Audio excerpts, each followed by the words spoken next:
你好. Today we're going to see an example of making arrangements to visit a friend or making a dialogue on sock puppets. Here are some elements that you need to include in your dialogue when you make arrangements with a friend. First is when are you going to meet with each other? And second is where are you going to meet? And the rest two are how are you getting there and how are you getting in touch with each other. So we learned phone number. Here is where you're going to use it. Here's a transcript for the dialogue. We're going to look into this after we listen to the dialogue. 我们在哪见？我们去我家，好吗？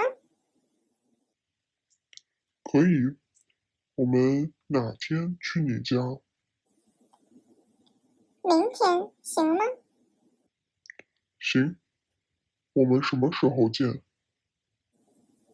下午2点半，可以吗？好吧。你家住在哪儿？我家住在大学路15号。你家的电话号码是多少13579。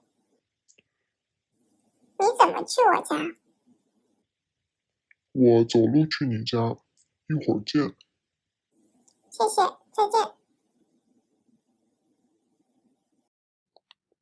Here's the color-coded dialogue. So the conversation happens at school. Listen to the dialogue again and try to follow what they are saying by looking at different parts of the dialogue. 我们在哪见？我们去我家，好吗？可以。我们哪天去你家？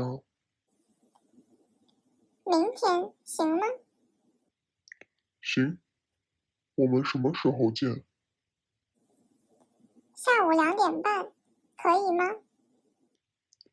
好吧。你家住在哪儿？我家住在大学路15号。你家的电话号码是多少13579。你怎么去我家？